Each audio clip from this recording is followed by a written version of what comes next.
Hello friends, the bike stories edition 7 में आपका स्वागत है। आज हम बात करेंगे मिस्टर हर्ष शाह से।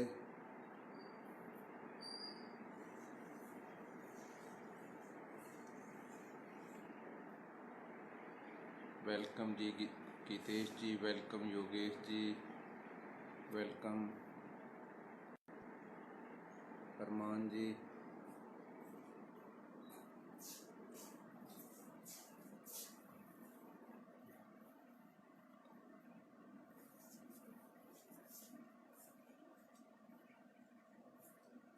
हम इंतज़ार कर रहे हैं।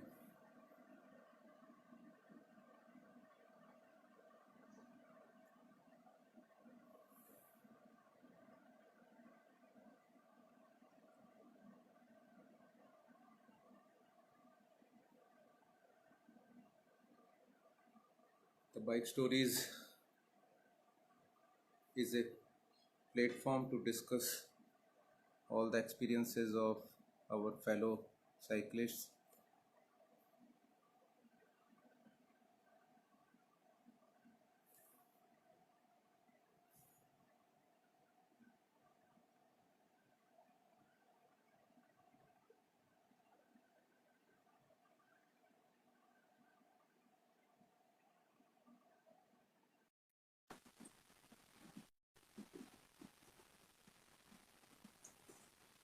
Hello Neena ji, hello.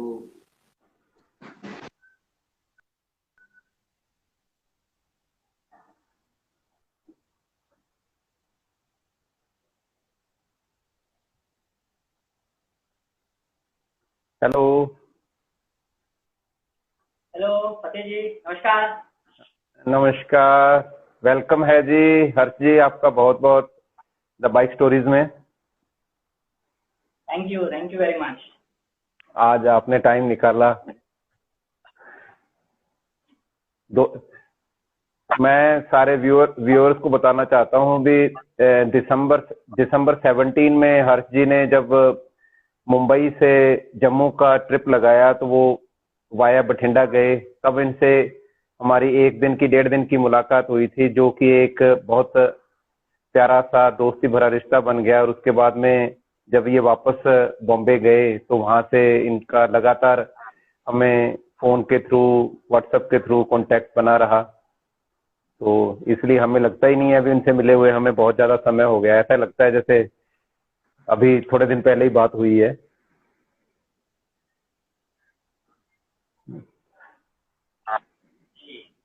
तो जो ये कोरोना का टफ टाइम है जिसके दौरान हम सब लोग घरों में कैद हुए हैं, तो इस समय के दौरान हमने सोचा भी क्यों ना हम हमारे जो फेलो साइकिलिस्ट हैं, साइकिलिस्ट कम्युनिटी के साथ उनको जोड़ें, उनसे हम बातचीत करें, उनसे उनके पुराने जो एक्सपीरियंस है उनका फायदा उठाएं, उनसे कुछ नई जो हमारे लोग दोस्त मित्र हम राइड वगैरह करना चाहते हैं तो उनको कुछ टिप्स मिले। तो इसी सीरीज में हमने अब तक 5-6 साइकिलिस्ट से बात की है। तो आज हम मिस हर्ष जी से मुंबई से बात कर रहे हैं। आपके पास आवाज वगैरह आ रही है हर्ष?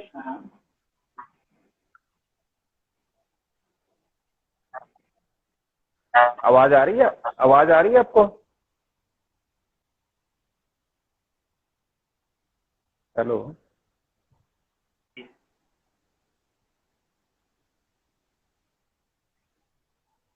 आवाज आ रहा है बट आपका वीडियो क्रैक हो रहा है, अटक रहा है।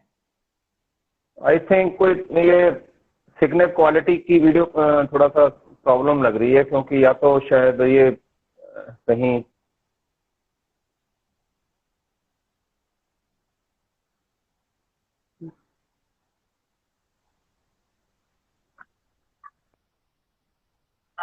Hello hello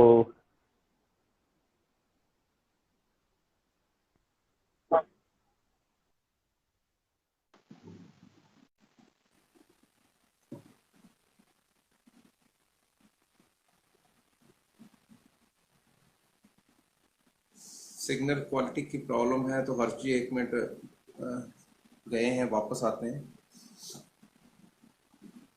welcome Amit ji, welcome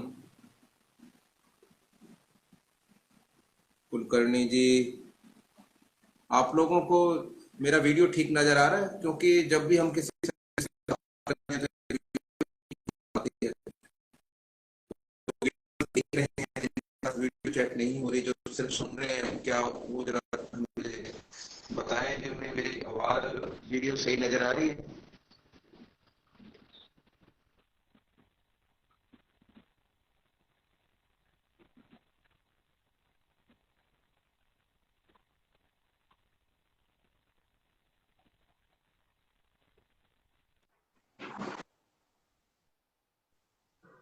अब ठीक है? Yes, yes, definitely, much better. Okay, तो Yeah. हम और समय ना ज्यादा, काफी राइडर्स जुड़े हैं, काफी साइकिलिस्ट जुड़े हैं, सबका समय कीमती है, तो सबको ऐसा लगता है भी जल्दी जल्दी बात हो, तो ज्यादा समय हम ना यूज करते हुए हम आज की बातचीत शुरू करते हैं।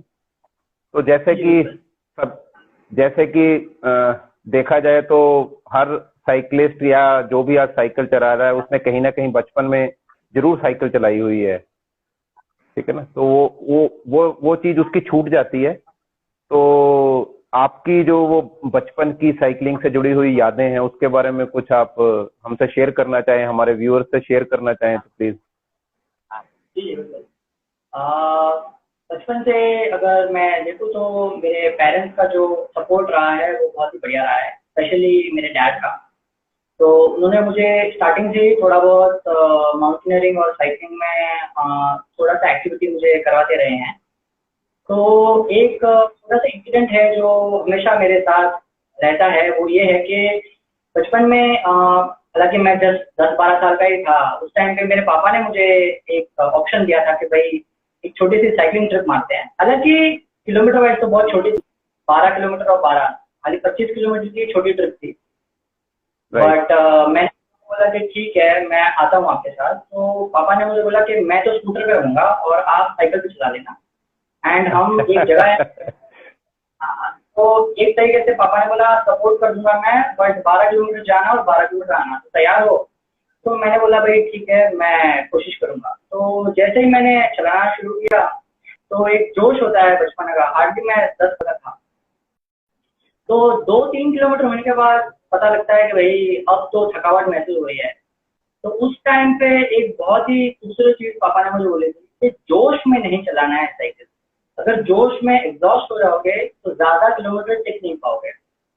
तो ये एक पॉइंट है, तो एक बचपन का हम एक एनेक्डोट कह सकते हैं कि भाई वो रह गया मेरे साथ कि भाई अगर कोई भी लॉन्ग डिस्टेंस ट्रिप करनी है तो कोशिश करना है कि आराम से जाना है, और लॉन्ग रेस की घोड़ी कहते हैं वैसे टिकने के लिए एग्जॉस्ट नहीं होना है हमें। तो ये एक इम्पोर्टेंट पॉइंट है जो मुझे एक लेसन मिला बचपन से। और दूसरा लेसन उस दिन मुझे मिला है वो ये है कि प्रिपरेशन बिना अगर कोई भी एक्टिविटी की तो इंजरी होना डेफिनेटली ऑब्वियस हो जाता है। नेक्स्ट दिन आपके पैर दुखेंगे, आपके बैक हिप होंगे। तो ये 2 लेसन मेरे साथ रह गए हैं। एक तो प्रिपरेशन में ना कुछ नहीं करना है, और दूसरा चीज है कि जोश में नहीं करना है कोई भी चीज, आराम से करना है तो कुछ घंटे तक टिक पाओ। तो अगर मैं 10 साल की उम्र में अगर मैंने 25 किलोमीटर की ट्रिप कर ली थी, एक बुलुंड एरिया से पवई लेक है और पवई लेक से रिटर्न, वो भी दोपहर के टाइम पे, तो वो एक मेरे दिल में रह गया कि भाई साइकिलिंग तो बहुत ही खूबसूरत है। एंड बस फिर कॉलेज के टाइम और एक नॉर्मल लेजर साइकिलिंग जो है वो हमने चालू रखी। हालांकि मेरी मुंबई में 2-3 साइकिल चोरी भी हुई थी, बट चोरी होने की, अगर मैं आपको एक ब्रेक पॉइंट बोलूँ तो 2016 से मैंने एक सीरियस लेवल पे साइकिलिंग में एंटर किया। सो आज मैं आप कह सकता हूँ कि फतेह जी 4-4.5 साल हो गए जहाँ पे मैं प्रॉपर साइकिलिंग में जा रहा हूँ, लाइक एडवेंचर साइकिलिंग कह दो, लॉन्ग डिस्टेंस साइकिलिंग। जैसे आपने बात की, मुझे भी अपने उसी वक्त की, जब मैं 10-11 साल का था, उसी वक्त की एक मेमोरी मुझे याद आ गई। मैंने फॉर्मली, मुझे किसी ने साइकिल नहीं सिखाई। आप कहो ना भाई, डंडा पकड़ के आपको पीछे सीट पकड़ के जैसे नॉर्मली बच्चों को सिखाते हैं, मुझे तो ऐसे डैडी एक दिन, मुझे याद है, हीरो जेट थी ब्लू कलर की, वो उन्होंने ऑफिस से लाके खड़ी की, पता नहीं मेरे मन में क्या क्या क्या मेरे मन में उठाई साइकिल और चल दिया। यू वॉन्ट बिलीव, पहली बार मैं साइकिल चला रहा हूँ। उससे पहले ना मैंने छोटी साइकिल चलाई, ना मैंने जैसे नॉर्मली लोग पहले कैंची चलाते हैं फिर डंडा चलाते हैं, मैंने कुछ नहीं किया। मैंने साइकिल ली और सीधा ऊपर बैठा और उसको चला लिया। मुझे कुछ नहीं पता कहाँ उसकी ब्रेक है।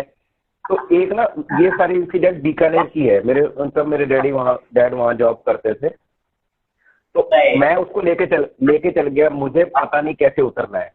तो जब मैं वहां से घर से आई थिंक हार्डली 2 किलोमीटर गया हूँगा, तो वहां पे ना एक नाला आता है, नाले के ऊपर नैरो ब्रिज बना हुआ है क्रॉस करने के लिए नाले को।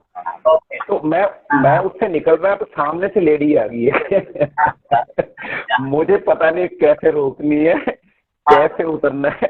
मैंने साइकिल उसके अंदर मारी जाके। उसके तो मतलब ये आपकी इस बात से मुझे बात याद आएगी कि किस तरह से हम बचपन में हमने चीजें शुरू करते हैं। इसी तरह से जब मैंने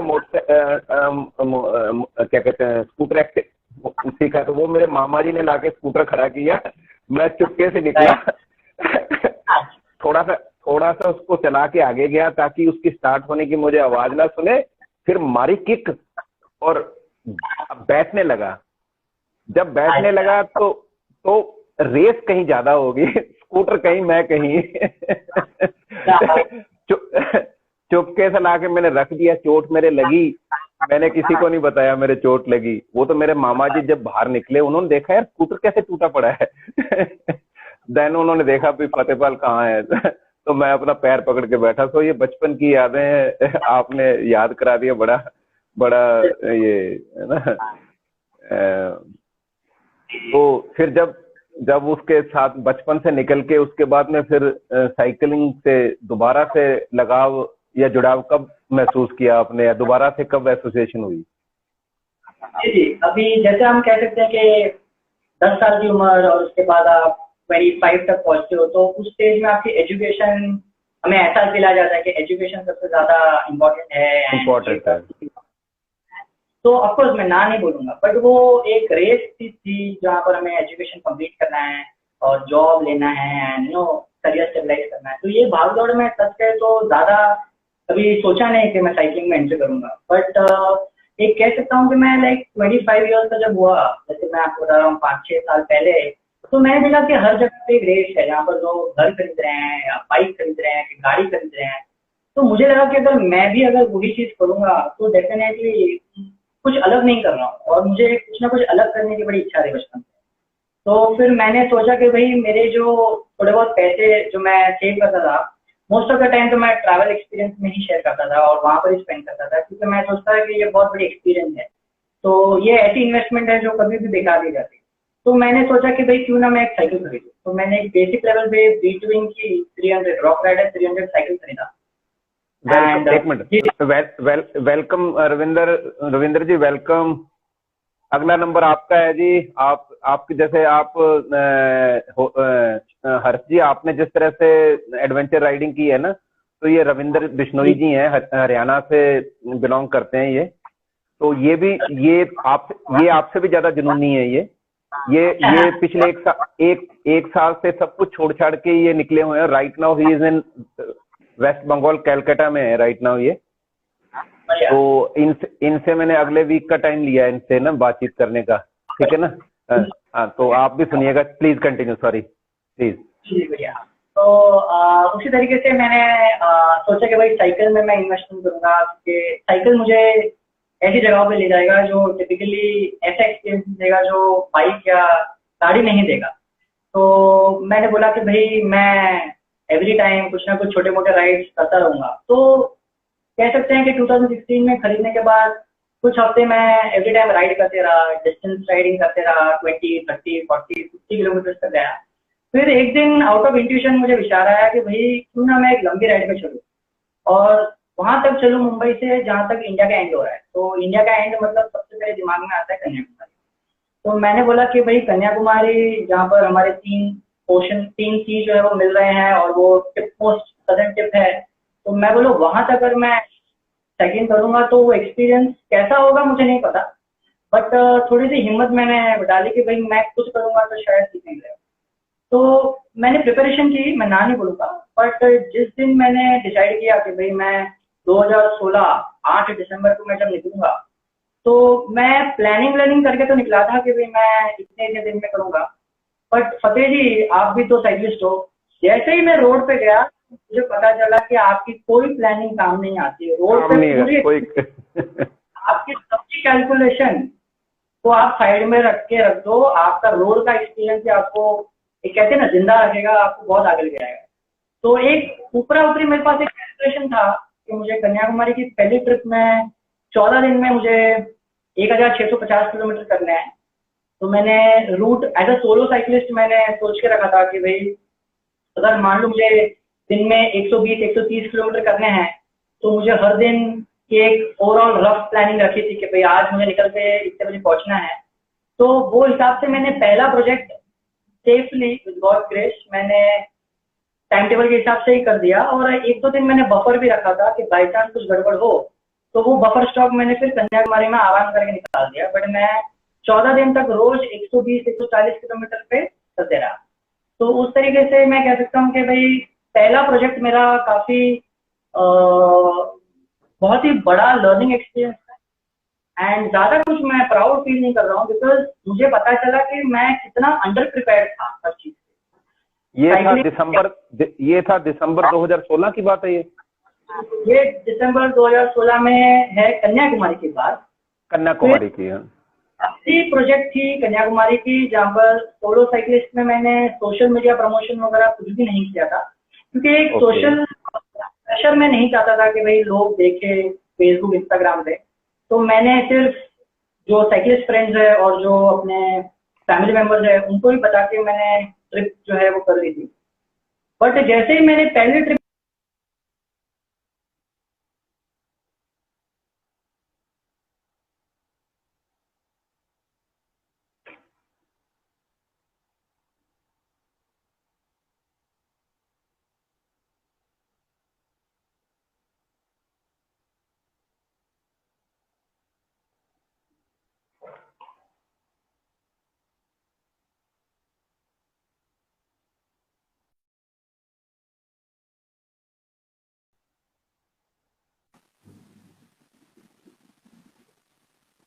Sorry, friends, disconnected. He's coming back. Please wait for him. Welcome Gurpreet ji. Welcome Sandesh ji. Welcome Varsha ji, welcome Babbar ji Hoshiarpur से, सत श्री अकाल गुरप्रीत जी।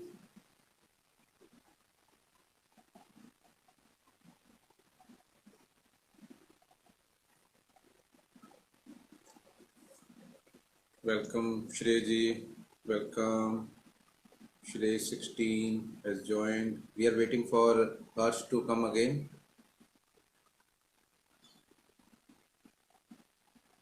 Internet is disturbing us a lot. Cyclist enjoy. Thank you for joining. Guys, please wait for him. He's coming right now.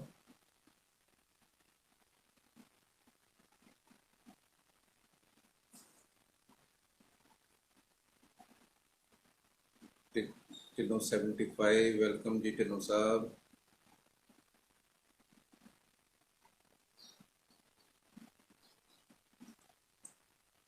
Guys, Harsh is coming back. Please wait for him. Meanwhile, you can enjoy your cup of tea.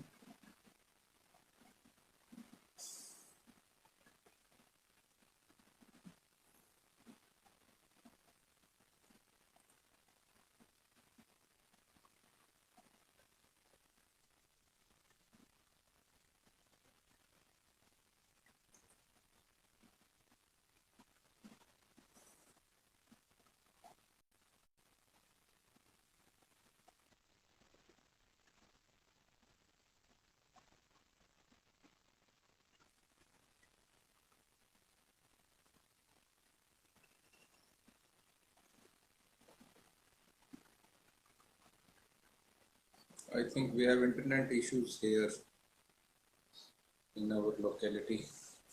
I'm not sure why this is happening. All the time we keep on running in good speed, good connectivity. But as soon as we start this Instagram live, we are having problem. So Harsh is coming again, please do join. We will continue our chat from his experience after. Chalo, never mind. It is technology part. We can't do anything.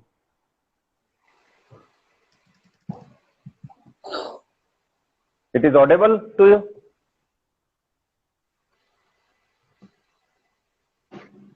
सुन रहे हैं आपको? हाँ जी। तो हम वो आपके कन्याकुमारी के experience की बात कर रहे थे. We will continue from there only.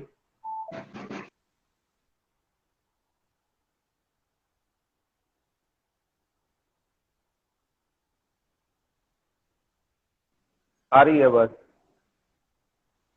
अच्छा, हाँ जी, तो वही बता रहा था कि पहली, हाँ जी, हाँ पहली ट्रिप जो है वो काफी सक्सेसफुल रही, तो एक टाइप का कॉन्फिडेंस भी मिला कि काफी सारे और ज्यादा भी ट्रिप्स कर सकते हैं हम. तो फिर मैंने उसी टाइम पे नेक्स्ट ईयर भी कोशिश की कि भाई अभी मैं बड़ा टारगेट रखूंगा जो कम्प्लीटली ऑपोजिट होगा. तो अभी मैं अगर मुंबई से कन्याकुमारी जा रहा हूँ, तो अभी मैंने सोचा कि भाई मुंबई से मैं डायरेक्टली नॉर्थ जम्मू तक जाऊंगा. नॉर्थ की तरफ है. ठीक है. हाँ, तो कम्प्लीटली वर्टिकल लेवल पे मैं पूरा इंडिया भी कवर पाऊंगा. तो मैंने दिसंबर 2017 में मुंबई टू जम्मू कश्मीर के लिए प्लान किया और उसकी तैयारी करना चालू कर दिया. राइट. तो ये सफर जो है मेरी सेकेंड ट्रिप कह सकते हैं हम लॉन्ग डिस्टेंस में, जहां पर मैं एक ऑब्जेक्टिव के साथ आया. और ऑब्जेक्टिव जो है वो ये है कि जैसे एनवायरनमेंट का काफी लगाव रहा है मुझे, तो मैंने मेरे प्रोजेक्ट का जो नाम है वो दिया था inhaling the roads. Inhaling the road. Okay जी. तो इनहेलिंग द रोड्स जो प्रोजेक्ट है मेरा, तो उसमें मैं एक अवेयरनेस क्रिएट करना चाहता था ग्लोबल वार्मिंग के बारे में. राइट.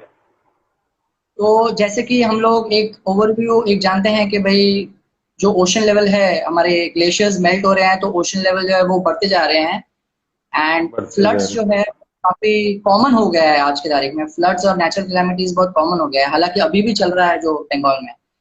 तो मुझे लगा कि भाई हम ये मैसेज लेके अगर मैं चलता हूँ हीलिंग द रोड्स का, जहाँ पर मैं लोगों को इंस्पायर कर सकूँ अपने स्टोरी से, अपने पोस्ट से, जहाँ पर मैं उनको बता सकूँ कि भाई आप cycling as a medium of travel, medium of transport भी यूज कर सकते हो, तो ये एक बहुत ही बढ़िया रहेगा. तो फिर मैंने इसकी तैयारी करना शुरू कर दिया, जहाँ पर काफी डिफिकल्ट और काफी डिफरेंट था कन्याकुमारी के कंपैरिजन में. तो मैंने देखा कि यहाँ पर 21 डेज का मैंने टारगेट बनाया था, जहाँ पर मुझे कम से कम 2250 किलोमीटर करने थे रूट के हिसाब से. तो इस तरीके से मैंने जम्मू वाली ट्रिप जो है वो एग्जीक्यूट कर दी. राइट. तो उसके बाद में थर्ड ट्रिप आपकी फिर नेक्स्ट ईयर रही, वो कौन सी रही? हाँ, तो ये दिसंबर 17 वाली हो गई. और उसके बाद नेक्स्ट ट्रिप जो कर दी मैंने, वो मेरे कॉलेज के फ्रेंड है जो अभी हमारे साथ ऑनलाइन भी है, गितेश पाटिल. वो हम लोग दोनों ने यहाँ गोवा से मुंबई की साइकिलिंग ट्रिप की. तो जो थर्ड वाली ट्रिप है वो हमने यहाँ से हम गोवा ट्रेन में चले गए, और गोवा से मुंबई हम लोग सागरी महामार्ग जो कहते हैं, जैसे कोस्टल रूट कहते हैं, तो वो कम्प्लीटली कोस्टल रूट से हम लोग ने साइकिलिंग करना चालू कर दिया, जहाँ पर हम लोग को 5 टाइम्स फेरी लेना पड़ा. ओशन को क्रॉस करने के लिए हम लोग को फेरी लेना पड़ा. तो 3 प्रोजेक्ट लॉन्ग डिस्टेंस में कह सकते हैं, जैसे समराइज करो तो पहला वाला है कन्याकुमारी 1650 14 दिन में. दूसरा वाला जो है वो जम्मू कश्मीर, जहाँ पर 21 दिन में 2250 किलोमीटर. एंड उसके बाद तीसरी ट्रिप जो है वो गोवा टू मुंबई, जहाँ पर 6 दिन में 650 किलोमीटर हो गए। 6 दिन में तो 650 किलोमीटर। हाँ, 3 ट्रिप्स मैं लॉन्ग डिस्टेंस में कर चुका हूँ अभी। और अभी ऑफ कोर्स काफी बड़े बड़े प्लान्स है इंटरनेशनल लेवल के वगैरह, बट कॉस्ट फैक्टर जो इकट्ठे है वो इकट्ठे कॉस्ट इकट्ठे चलेंगे आप? आपके इकट्ठे चलेंगे? आपके आपके साथ चलेंगे? इकट्ठे चलेंगे? बिल्कुल बिल्कुल। बठिंडा साइकिलिंग को जो व्यूअर्स है उनको भी थोड़ा बताना चाहूंगा। Of course Bathinda cycling route पे तो है ही, बट कन्याकुमारी का जो रूट था उसमें सबसे 2 बड़े चैलेंज मैं जो मुझे दिखे। मैं यही पूछने वाला था आपसे भी। हमने ट्रिप्स तो डिस्कस कर लिए, उन ट्रिप्स के अंदर आपको इंडिविजुअल ट्रिप में क्या चैलेंजेस फेस आए, और तीनों ट्रिप आपस में किस तरह से डिफरेंट रहे आपके लर्निंग के हिसाब से और प्रैक्टिकल के हिसाब से? Completely different, completely different. Kanyakumari का जो ट्रिप था उसमें मैंने अगर मैं बोलूँ तो 2 सबसे बड़े चैलेंज थी। वो है एक तो गर्मी, हीट जो है वो एक्सट्रीम थी, भले दिसंबर था। तो ओके। एक मॉर्निंग 9:30 टू 12:30 में एक्सट्रीम बर्निंग होता था, जहाँ पर लिटरली आप कह सकते हैं कि स्किन पूरा बर्न हो रहा था। तो एक पहला है चैलेंज जो मुझे लगा कन्याकुमारी के ट्रिप में। दूसरा वाला जो है वो चैलेंज था वो है हिल क्लाइंबिंग, जहाँ पर इतने सारे माउंटेन रेंजेस है सह्याद्री के, महाराष्ट्र के, गोवा के। तो जैसे मुंबई टू गोवा आप निकलते हो तो पहले ही दिन से, पहले 5 दिन में पहले 5 दिन में ही कुछ 30+ घाट आते हैं, माउंटेन्स आते हैं, 30 मोर देन हम्म। 30। और ऐसे घाट्स के हर दिन आप 1,500 से 2,000 फीट का एलिवेशन कर रहे हो। तो अभी आप प्रैक्टिस करते हो हाईवे पे मुंबई में, बट जब आप ट्रिप करने जाते हो तो हिल क्लाइंबिंग की प्रैक्टिस नहीं मिलती मुंबई में। तो वो 2 चैलेंज मेरे कन्याकुमारी के है जो सच कहो तो जान निकाल दिया मेरी। बट मेरे को एक चीज समझ में आया कि प्रैक्टिस कितनी जरूरी थी ये सब चीज। तो पहले वाली ट्रिप जो है जैसे मैंने बताया, एक तो गर्मी और दूसरा है आपका माउंटेन क्लाइंबिंग। और कर्नाटका और केरला में भी आपको माउंटेन्स मिलेंगे, किधर ना किधर छोटे छोटे मिले ही है हाईवे पे। ओके। जम्मू के लिए जब निकला तो उसमें पूरा रोड फ्लैट है, किधर भी आपको हिल क्लाइंबिंग नहीं मिला। सिर्फ एक ही जगह पे है, जैसे आप गुजरात क्रॉस करते हो और जैसे ही रतनपुर से निकलते हो पहली एंट्री लगती है राजस्थान की, तो उधर पहले ही एक 2,000 फीट का एलिवेशन लगता है। वही एक टाइम है जहाँ पर पूरे रूट में एक हिल क्लाइंबिंग मिला। बाकी जयपुर, सीकर, पंजाब पूरा फ्लैट, और जम्मू तक भी फ्लैट था। और जम्मू में आने के पहले हल्का सा घाट, बाकी हाँ। कोई भी किधर। पठानकोट क्रॉस करने के बाद थोड़ा सा क्लाइम आता होगा पठानकोट के बाद में। डेफिनेटली डेफिनेटली उदयपुर पठानकोट से उदयपुर में थोड़ा सा। उदयपुर में जो आपकी रही है माउंट आबू के पास में जो हिली एरिया थे, वो है क्लाइम? नहीं जी, ये अहमदाबाद से 2 रूट निकलते हैं। एक जो है वो अलग ही रूट से चले जाता है, वो आबू का रूट है, और मेरा जो रूट है वो उदयपुर से जयपुर वाला रूट था। तो ओके। तो इसमें एक ही घाट सेक्शन लगता है, बट वो बहुत है खूबसूरत है। दूसरा जो चैलेंजिंग पार्ट जम्मू का लगा सबसे ज्यादा वो है ठंड। दिसंबर में ठंडी हो थी जबरदस्त। हॉरिबल। और सच बोलूं तो मतलब ठंडी तो एक बार मैं सहन कर लूंगा, व्यूअर्स को भी बोलूंगा कि साइकिलिंग में ठंडी सहन करना कोई बड़ी बात नहीं है। बट जो एक विंड आता है जहाँ पर आपको सांस लेने में दिक्कत होती है, वो बहुत ज्यादा डिफिकल्ट हो जाती है। तो अर्ली मॉर्निंग निकलना और ठंडी में एडजस्ट करना, इतनी आलस